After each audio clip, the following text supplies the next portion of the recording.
Hello and welcome to this week's Q&A. I'm doing this off the back of a bank holiday weekend, so I hope you all had a lovely bank holiday, whatever you got up to, whether you were chilling out or if you're away on holiday or having a bit of a doing weekend. I put up a poll on my Instagram story to see what everyone was up to. So Will was at a stag do all weekend. It was his brother's stag do, and they all went to Amsterdam. It looked like they had an absolutely crazy time in Amsterdam. And I just went into doing mode. So I mowed the lawn, I learned how to clean the oven, and I even went to a drive-through car wash. Have you ever been to one? Like I've got my car cleaned before. Like if I'm feeling like I'm going to treat myself, I'll go get my car cleaned. I've cleaned it myself, obviously, but I've never been to a drive-through one.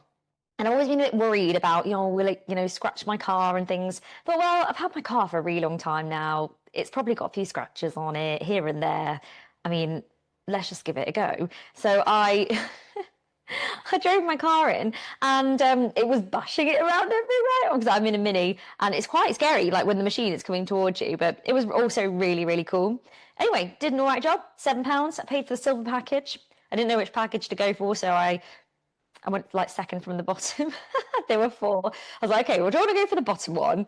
But I don't know what it's going to be like either, so let's go second from the bottom. And anyway, the car came out all right, actually. Came out all right. I did have to use a bit of a sponge after for some things, but hardly. Like, it was great. It was brilliant. £7. Like, that'll do. That'll do. Treat myself. So that was my wild weekend. But you know what? It does feel very good to have productive weekends sometimes. So I've gone into this week feeling like, yes, excellent. When your house is clear and everything is clean and everything is like done and you just feel so good. That is kind of how I feel right now. Anyway, let's move on with the Q&A. Before we do get started, the 14-day pre-summer reset, we've got one place left as I speak right now. It starts on Monday. So if you're feeling a little bit stuck right now, and this is open to anyone, squaddies, non-squaddies, if you just listen to the podcast, if you're feeling a bit stuck and you need to do something, you've tried things, it just does not seem to work, you know what you need to do, but you're struggling to do it on your own, this is what this is for. You don't want to go into the summer feeling like you could have done more, or you don't want to go into the summer feeling really unconfident in yourself. You want to go into the summer feeling like you're making progress, like you're feeling good in yourself, you're feeling confident. Go away on holiday and be like, yes, I'm going to wear my summer dress. So if that is you and you're wanting to feel that way, honestly, a reset like this is sometimes just the thing. Well, 9 times out of 10, just the thing that you need.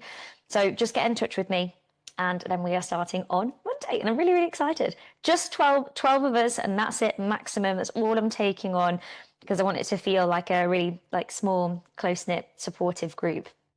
Okay, let's get going with the Q&A. I've split this into sections. We've got habits and mindset, which is a huge, huge topic and arguably the most important thing for both your fitness and your nutrition. Health hormones and body changes. So we'll talk a little bit about the menopause and why you might be feeling a little bit stiff in the morning. And we will also dive into nutrition, protein, and then a little bit about strength training. And that has been our focus for this month at the squad. Really interestingly, this month at the squad, so we have a split between cardio, strength, and holistic. It's the first time cardio has been the least popular. The first time in 5 years that cardio has been the least popular and everyone is taking me up and taking strength seriously. And I promise you, if you do, you will see results too. So 47% of all classes are currently strength classes. How amazing is that? And then you've got holistic and then we've got cardio not too far behind that as well. But I just thought that was so interesting. So interesting. Oh, actually, one thing I was going to say. Did you know for Allswater, so for cancer research, we've raised over £14,300. And I was on the radio at the weekend. So if you fancy listening to that, I also gave a few tips about getting fit for summer. So BBC Radio Nottingham, do have a listen. And I was talking all about the challenge as well. Anyway, just before I forget to mention that, which is just phenomenal, isn't it? It's amazing. So thank you to everyone who donated and took part. Absolutely incredible. Okay, so quick one to begin. Prompted by feeling a little off this week, should you rest more or plough on when you're feeling a little bit less than tip-top but not actually ill? The best thing to do, and if it's not usual for you and you're feeling like this, is just to listen to your body. It might be stress, It might be poor sleep, it might be tiredness. So kind of think about why it's actually happening. And then what I would say is, if you're not actually ill, you don't know like whether to do something or not, maybe do something and just lower the intensity. So you might do a workout and just pull back on the effort a little bit, or you might choose to do a more gentle class, or just go on a walk. And quite often it's better than doing nothing, and quite often it does energize you. But if it's a little bit more like immune fatigue, you know, if you've been near anybody who hasn't been very well and you're a bit suspicious that you might be coming down with something, maybe just pull back a little bit. Or if it's muscle soreness or your body clearly asking for a break, then rest is the most productive thing you can do. And like I said, you could just do something like active recovery, like a walk or a stretch, rather than plowing on and pushing through. Because consistency isn't about pushing through every dip. It's about, yes, showing up, but staying in tune with your body and how you're feeling. So that would be my advice for that one. And just monitor it as well. You might feel back to normal the next day. And if you don't, then you can start to think, okay, well, what's actually going on here? Approach it with a bit of curiosity. How to keep motivated when you aren't seeing results as quickly as you like. This is so common. And what I would do is I would question this thought. So if we are making progress, does it matter how fast we're going? Does it really matter how fast we're going? I think there's a bit of a balance here. So with weight loss, a good sustainable amount to lose per week is about 1 to 2 pounds. And that won't be exact every week. You know, some weeks it might be 2 pounds, then it might be stagnant for a week or so, and then you might lose a pound. It's not linear. It's not linear. But if we are making progress, then isn't that brilliant? Does it actually matter how fast we get there? And sometimes when we go for quick fixes and we try and get there as fast as we possibly can, then it doesn't stick because we haven't put the proper habits in place. And sometimes when we lose weight too rapidly, we lose quite a lot of muscle mass as well, which is going to in turn affect our metabolism. It's going to affect our muscular tone and our shape and what we look like. So, and it can really affect your energy and your mood, can be more irritable, and it's not very sustainable. So then the quick fixes end up being long fixes because we have to find something else. So the best thing you can do is focus on ticking off the boxes and think, well, why does it matter how fast I'm getting there? Like if I'm ticking along at a good pace, all I need to do is focus on the boxes. And quite often when we aren't motivated because we're not seeing results, it's because all we're doing is focusing on the end goal. Have you ever heard of the arrival fallacy?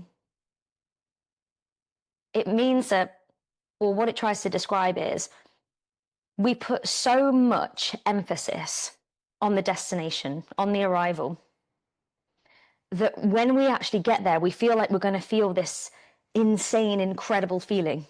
So say your goal is to lose a stone or something. You get there and you feel like you're going to be this new person.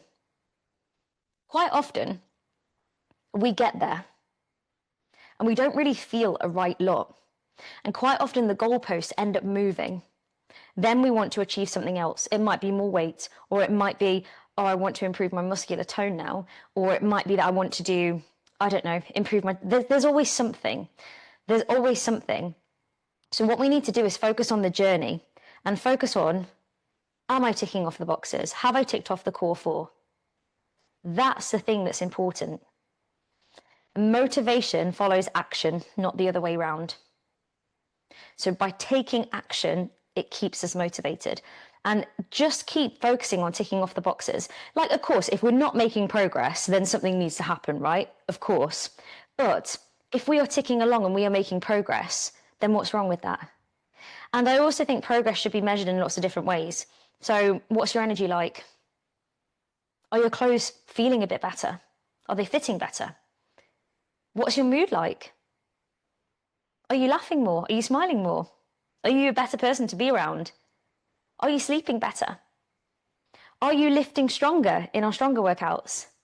Or are you able to hold poses in yoga or yoga skate for longer? We have to shift what we're actually marking as progress and what's actually important.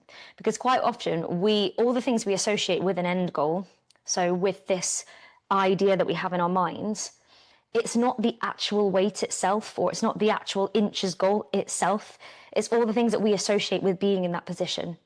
Having more energy, being stronger, being fitter, our clothes fitting nicer. They're the things that we really want. and having more confidence and being happier in our bodies. That's what we want. But what about if we could achieve that on the way to getting there as well? Focus on the journey, not the destination. The scale and the mirror are slow to catch up. It's what you feel internally that wins first. Mark your progress. Every day when we do a Wednesday win, make sure you're writing your win down. Focus on keeping on track and celebrating all the little wins. And remember, the results come from repetition and consistency, not intensity. Just keep ticking off the boxes. Okay, I prefer the live classes as I like the accountability, but sometimes I can't do them for work or family reasons, and I struggle with the on-demands. Any tips? Absolutely. Structure is everything. And I would say the majority of squaddies use on-demand. And you're not on your own. Everyone will have moments where they feel like this because we need to be more accountable, right? But that's what your journal's for. So have you planned your classes in your online journal? That's step one. If that's a no, well then why? So make sure we do that. We plan our classes and put them in your own calendar. So it's actually like an appointment. It's a non-negotiable and you have to show up for yourself, even if you don't feel like it.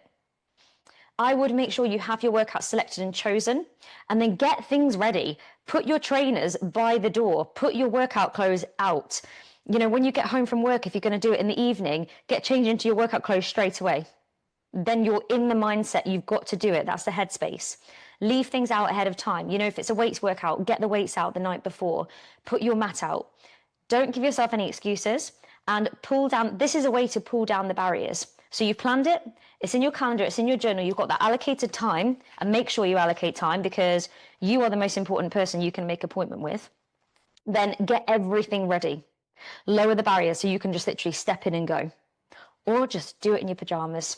Do it, show up as you in your pajamas, perfectly imperfect, and then get it done. And you could even just create like a mini reward with yourself. And that might be, you know, a really nice cup of coffee, or I don't know, a really nice bubble bath if it's in the evening. And just remember that a short workout, 15, 20 minutes is enough. Short burst, take the pressure off. And quite often I say, this is what I say, and sometimes I say it to myself as well, if I don't feel like it, just put on your big girl panties and get on with it. And get on with it. Do the warm-up, see how you feel, and 9.9 times out of 10, you're fine after the warm-up, so just do it. I would also say that if you have like days where you're at work so you can't do the lives, have a different routine that day. Get up half an hour earlier, do it then. Do it first thing in the morning because then it's not hanging over you. There's no decision fatigue about whether it's actually going to happen or not. Unless you are really good at getting back in from work and getting on with it straight away, then I would say do it in the morning.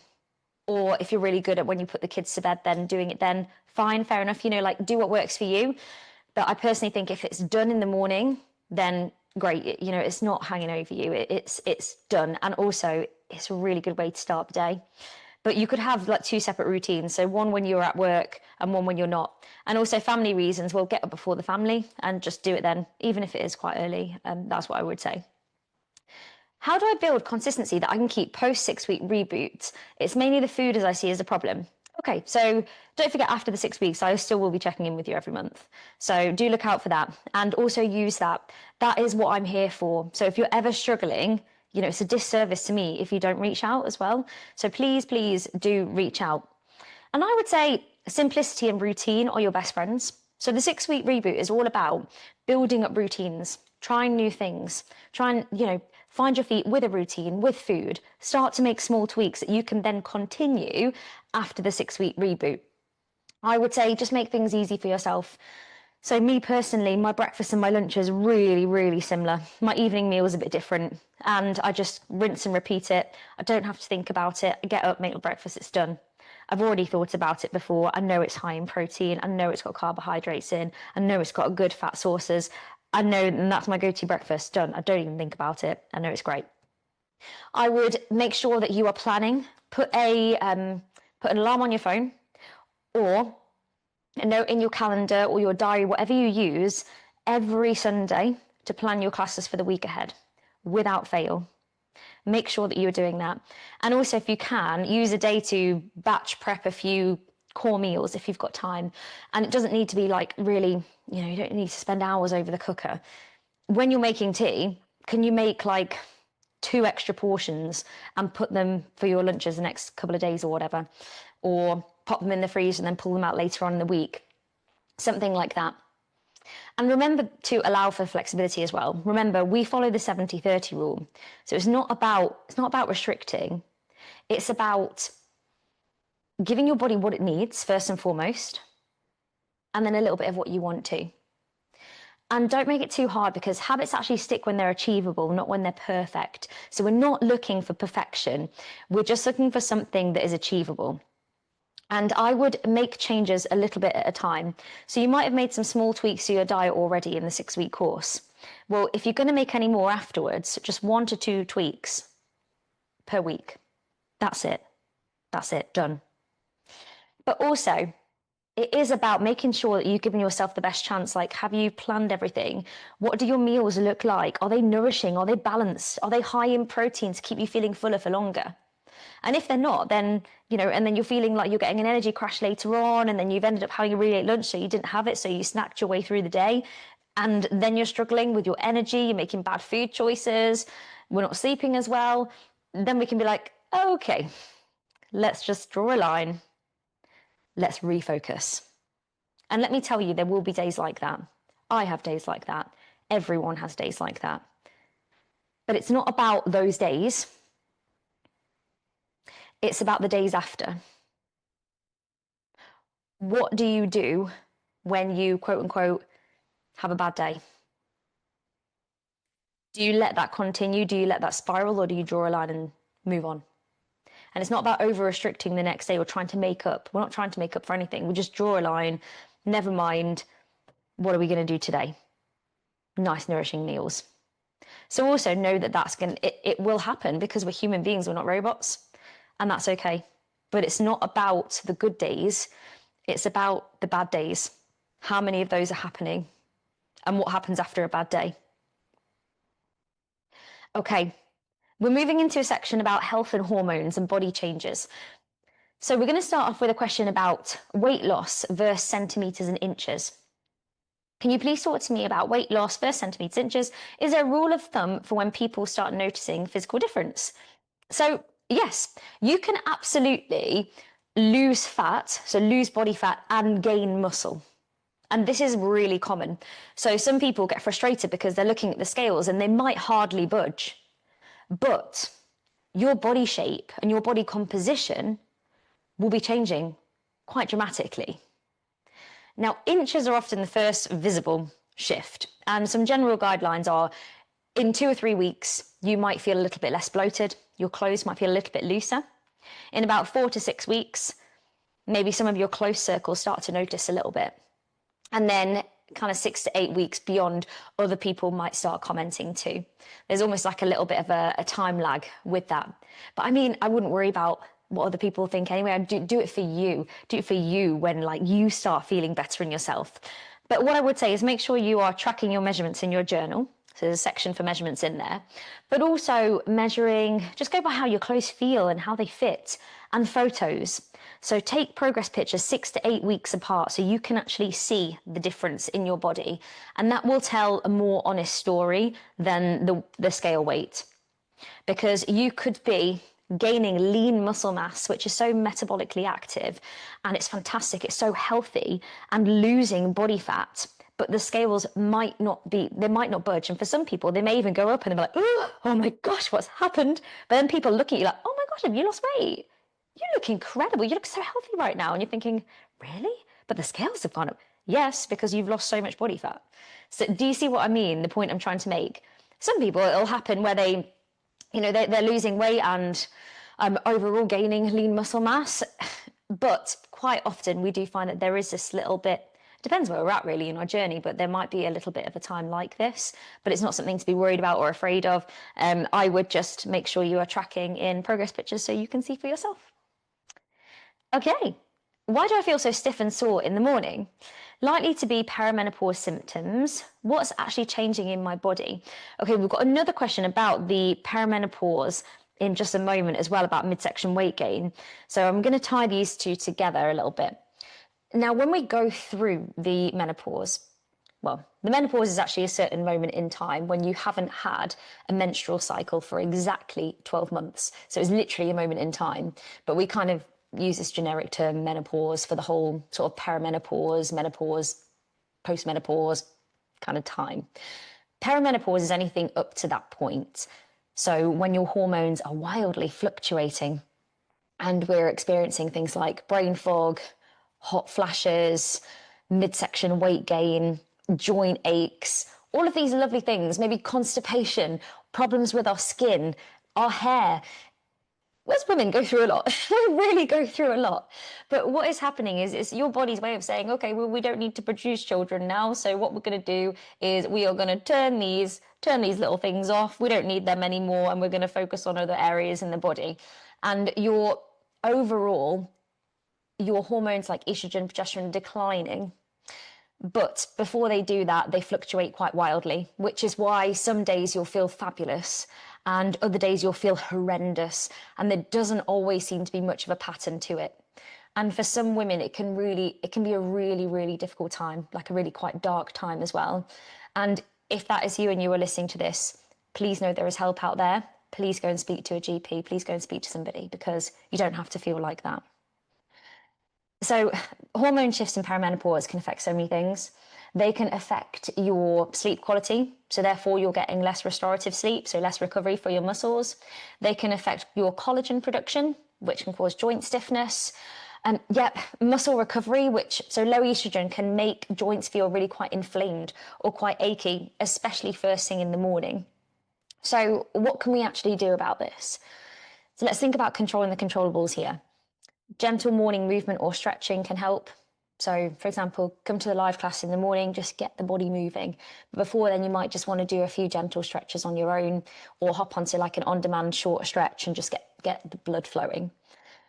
Hydration, really important for your joints. Lubricate the joints. Protein, that is going to be important for muscle recovery. So make sure that you are eating a high protein diet. And then strength work to support your joints. And you know that this month has been all about strength work and the importance of it. But if it's quite severe or persistent, I would chat with a GP or a menopause specialist to see all the things that you can try or things that are out there. There are other things that you can have. So you could supplement with things like glucosamine. What is it? Glucosamine.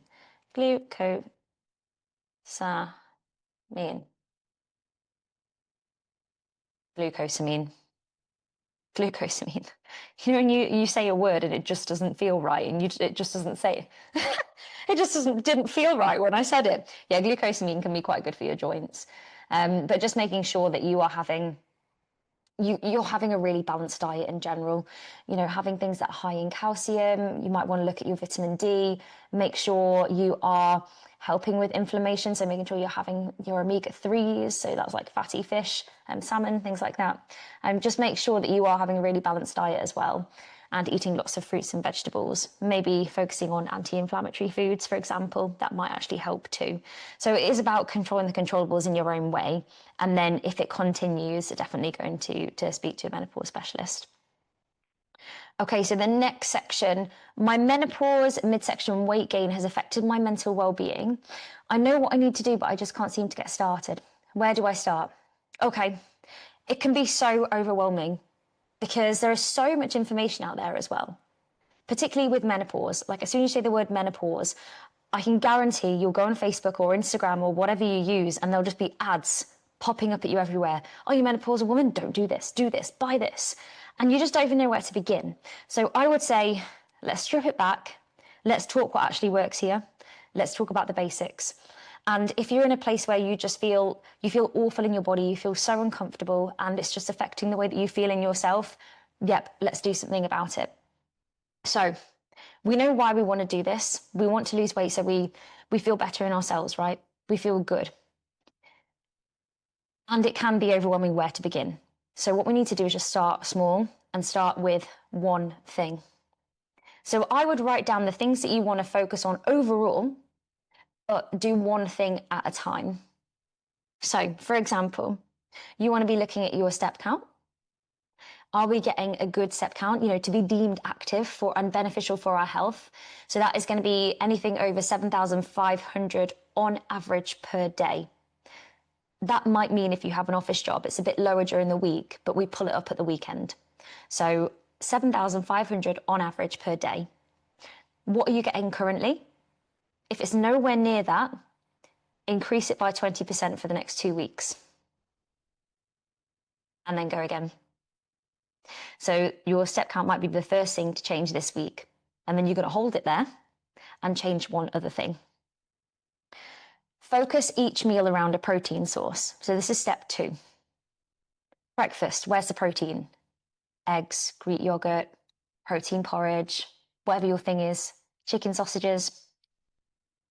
Lunch, where's the protein source? Dinner, where's the protein source? Reduce any mindless snacking. We don't need to be mindless snacking. You might have your one thing a day. So if you really enjoy 2 biscuits with a cup of tea, but sometimes those 2 go into 3, go into 4, go into 5. Make that your time where you sit down with 2 biscuits, no other distractions, and you really enjoy it. That's the one thing a day. But then we don't in the evening have the wine with the dinner and then have the pudding. We've had the one thing. We're not depriving ourselves, but we're also making choices that are in line with our goals. And if you do want snacks in the day, so if you're somebody who, you don't like just having 3 square meals, you like to have snacks, well, you could put 2 snacks in there. One can be a fruit one can be a protein-based one. So there's the next thing.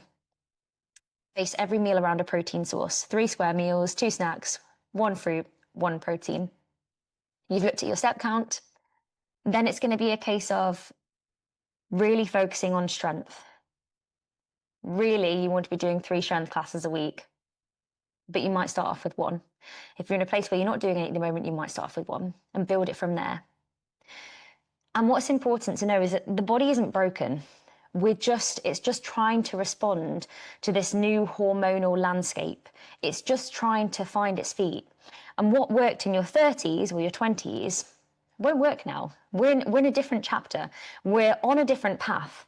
But that doesn't mean that there isn't anything that we can do about it as well. You don't have to do it alone. So you've got me here as well. Let's start to structure things and let's start to change one thing at a time. So I've talked about the step goal, I've talked about protein and your meals, and I've talked about strength. They're the 3 main things. Of course, you want to be making sure you get adequate sleep. Of course, you want to be making sure that you're hitting enough water. But let's just take things one step at a time. And if you're somebody who doesn't get affected by scale weight, weigh yourself every day, take the lowest weight of the week and compare that over the weeks. Again, every day, same time, lowest weight of that week. Compare that over the weeks and it takes out any fluctuations. Got a lot of hormones flying everywhere, so we want to remove the fluctuations. And then you'll see overall where your progress is trending. And if you get some good consistency in your diet, for example, basically same breakfast, same lunch, dinner, you have a piece of protein, you might change your carbohydrate source. One day it's a fistful size of potato, the next day it's a fistful size of pasta. You've got consistency, you know where you are. Well, if it's not working, reduce the portion sizes. So that is where we need to begin. But let's just start one thing at a time. So this week might be looking at your step count. All right. Now let's move on to that. I think that goes really nicely into things about nutrition. So these are quick fire questions about nutrition. So let's dive in. I like smoked salmon, but I don't really like any other meats and fish very much. So I'm struggling with the protein side of things and I'm resorting to nut butter and cheeses. Or yogurt.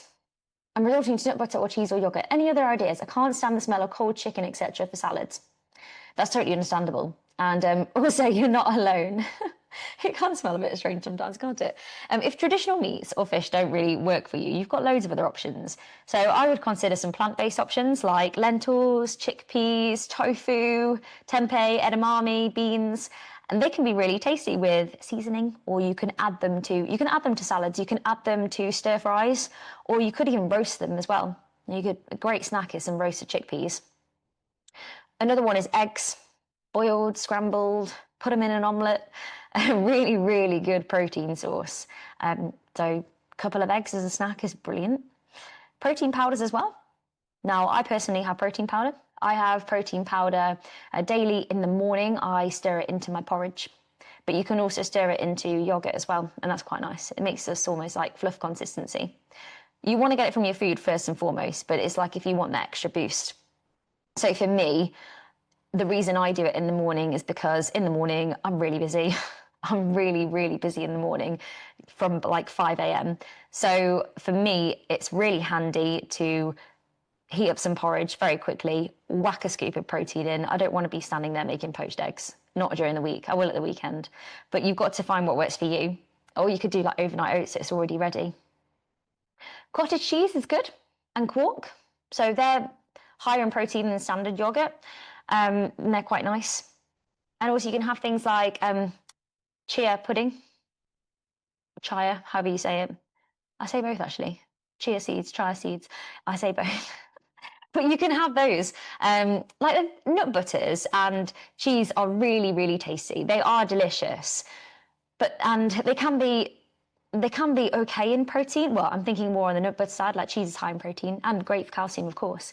But they can also be higher in fat. And not that that's a bad thing, but if you're trying to watch kind of your calorie intake, then it can bump it up quite significantly. But that doesn't mean that they should be avoided either. It's just a case of, okay, just being mindful about portion sizes, etc. But keep exploring and see what you like out of those things.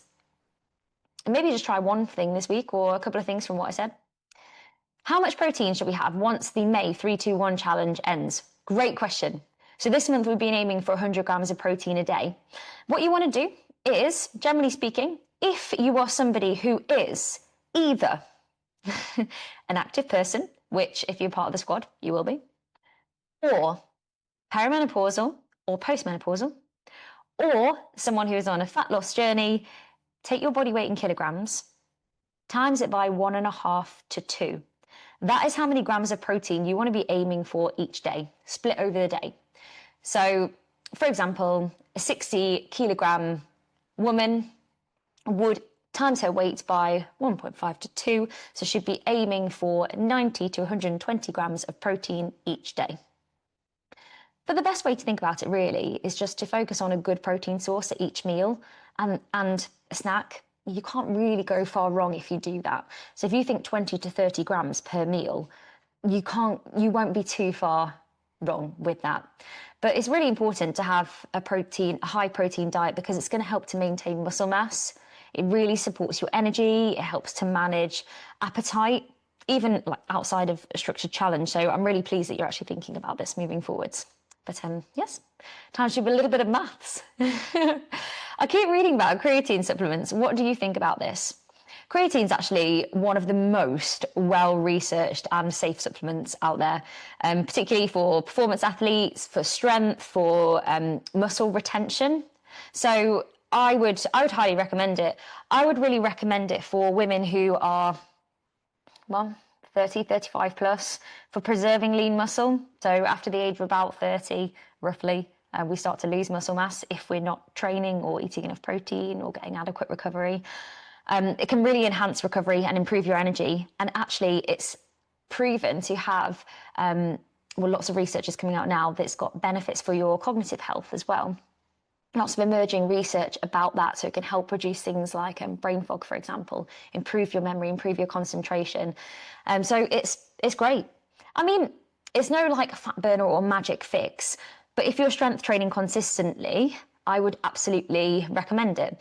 I'd recommend it anyway. It's safe, it's effective, and the rough amount to take is about 3 to 5 grams a day. I would say probably start off on a lower dose, 3 grams. You can get it in gummies, you can get a little powder. I used to take, I don't at the moment, there's no real reason why I don't. I probably should start again. But I got a powder, it's not the nicest in powder, but I did. And then you can get like a nice flavour. I think mine was strawberry, and I stirred it in a little bit of water and basically shot it. You can do that, or you can get it in like some gummies. I'll probably try the gummies next time. But yeah, best to just take it with food or after training. If you're not sure, ask your GP, but yes, it's very well researched and very safe and great for your recovery, great for progressing, for improving your lean muscle mass, and also potentially real brain benefits as well. It's actually found naturally in lots of different food too, but for some people, like, it's not quite enough, so they supplement with it. So it's found in like red meats and fish and things. How can you combat comfort eating? Okay, this is a big one. If you find that you are emotionally eating, please know that firstly, you're not alone, and a lot of people do use this as a coping strategy. It's not a failure, but it's a way of trying to give yourself some love. And I think that's what is happening.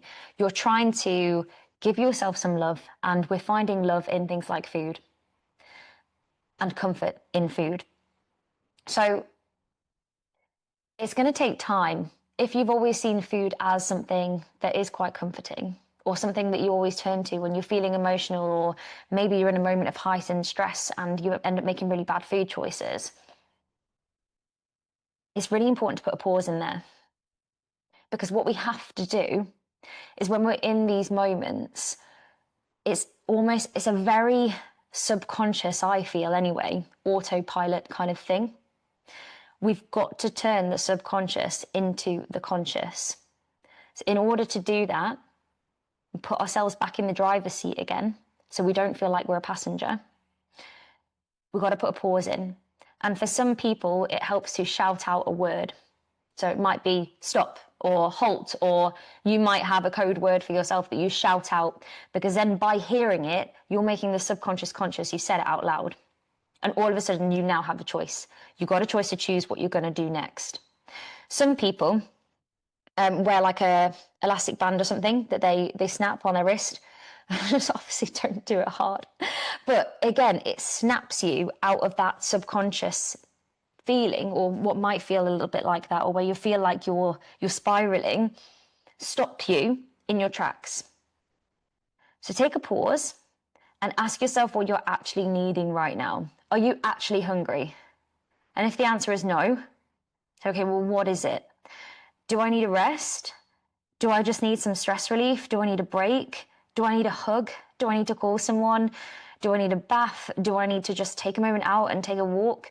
Like, what do I actually need? You've got to be so compassionate with yourself.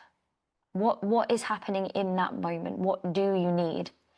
And also play it forward. You know, if you do comfort eat, if you then say, well, I don't know what I need, but I'm not going to think about it. I'm going to go and get the, whatever it might be, the ice cream, the chocolate. I'm going to go grab it now. And then I wouldn't have to think about it, so I can have it anyway. And then you eat it. Then what you're going to feel like is that just going to heighten your emotions, and then also spike the blood sugars, and just basically make everything feel worse. You know, what's it actually going to feel like? And also have a look earlier on in the day too.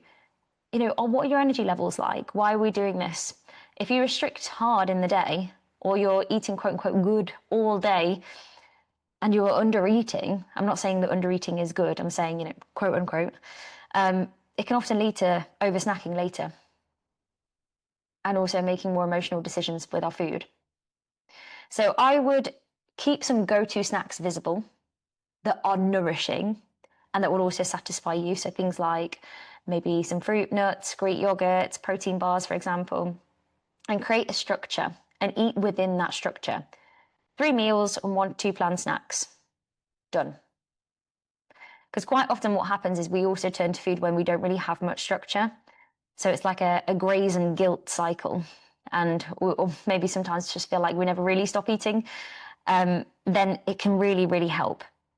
And if emotional eating is persistent, I would really recommend journaling, or even just talking to somebody. It can be a game changer, even if that's talking to your partner and being accountable to somebody. And then when you're in the moment, you can be like, I'm feeling stressed. They'll know what you mean. Then give you a hug. But just remember that you have the power to choose. You always have the power to choose what you put into your body. Don't forget that. Even though you might feel in the moment that you don't, it's you who has the choice. You've got the power. Okay, last few questions. And this is about strength training. I haven't committed to weights yet, so I'm using water bottles. I think maybe I don't believe I can do it. Can I just get the 20k barbell? Is that heavy enough? No idea. Look, starting with what you've got is absolutely brilliant. And yes, you'll feel it with water bottles. But yes, go get yourself a 20k barbell. You can do it. And you don't have to load it all up to start off with. Like, I definitely wouldn't recommend that. Just start light. Start light until you feel confident with it, and then start to add the weights on. And you, with consistency and with keeping using it, you'll feel better. You'll feel more confident, and then you'll see your results. Because there's only so far we can go with water bottles. So definitely do it. Do it, and you'll feel so good when you've done it as well. What's the best strength training to do with no weights? I have an old injury to my left wrist and right shoulder, so I can't always use weights. I mean, body weight strength is really powerful. So you could do things like bridges, squats, lunges, wall sits.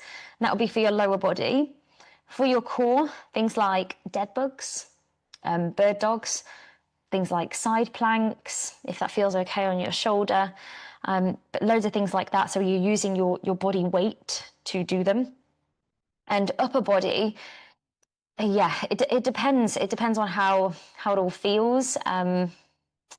Things like wall push-ups or even some resistance band work. So there's less strain on the wrists. But what I would definitely do is, if you haven't already, just work with a physio. Work with a physio, and because get yourself to a position where you don't feel like you just have to live with injuries. So you can rebuild safely around injuries. And also online is the best place to do that. So you might want to start off just super light, like maybe tins, and build it up from there. When you feel like you've got the right technique, you started off with a really light kind of weight and then build it up from there. But the reason I say online is the best place, because, you know, if it feels a bit much, you can just put it down. You can do 10 minutes of a workout and then stop and build it up over time. Like, no one's watching and no one's judging. It's a great place to do it. I'm confused about breathing patterns in strength workouts. Could you give me some advice? It confuses a lot of people, but here's a really, really simple guide. We breathe out during the effort and breathe in when you're lowering or you're resetting. For example, do a squat. Breathe in as you lower down, breathe out as you push back up. So I start breathing out just as I get to the base of the squat, so like almost in preparation to drive back up again. So it's just important to remember, where's the effort of the move? Another one, a sit-up, where's the effort? Sitting up. Breathe out. Any moves that you do, where is the required effort? Let's think of another one. A push-up. The effort is when you push yourself back up again. So we breathe in on the way down, breathe out on the way up. But I wouldn't think about it too much. Really, the breath work can really, really help with core engagement. So that's why it's great. But I wouldn't overthink it. Just focusing on, aim for kind of getting into a bit of a rhythm with it, but don't focus on perfection, because you'll find yourself doing it subconsciously eventually. So when you remember to do it, that's great, that's brilliant, but it's not the be all and end all if you forget it or it's not perfect. Like, don't worry about that. Just think, where do I need to brace my core? Where is the effort? Right, I'm going to breathe out. And we exhale through the mouth like we're blowing out a straw really hard. Okay, last one. I can't remember if I said this before, but it's become clear that my right ankle and my left shoulder, my right ankle and shoulder are weaker than my left. Any advice? I mean, as humans, imbalance is so common, it's so normal, especially post-injury as well. But the key is to train each side unilaterally, so separately when you can. So things like single arm exercises or single leg exercises. So like step up, so stepping up onto a step, stepping down again, split squats, lunges, single arm rows, single arm presses with a dumbbell as well. So you do the same number of reps on each side, on both sides, and really, really focus in when you're doing it on your weak side. Really focus. Or what you can do is you can do slightly more on the weaker side if you feel like that's tolerable, to build that up a little bit. What would really help as well is incorporating some balance work. So either making sure that you make YogaScape like a habit, a weekly habit, because it's got a dedicated balance track, or you just do it yourself. So when you're brushing your teeth, standing on one leg, you can even use things like wobble cushions. They're quite good. but be really patient with yourself as well. Like, progress will be slow on this one, but just be consistent with it. And I would also definitely go and see a physio as well. So I'm not a physio, but these are just some general things that you can do. But keeping up with your balance work, your strength work, and like I said, really, really focus on that weaker side. When you're doing moves, how does it feel? What does it look like? Can you see yourself in a mirror? And regular strength work as well. So strength work, mobility, so to build strength and then release any tightness, and then also balance work will really, really help. Okay, I hope that helps everyone. I really enjoyed that Q&A today.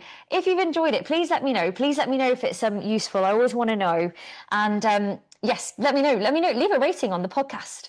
Make sure you like, subscribe, follow. No, I really would like to know if it is helpful, all of this. But have a lovely rest of your day. And if you want to do the 14-day reset, just get in touch. Like I said, as I speak right now, I've got one place left. So you're going to have to get on it.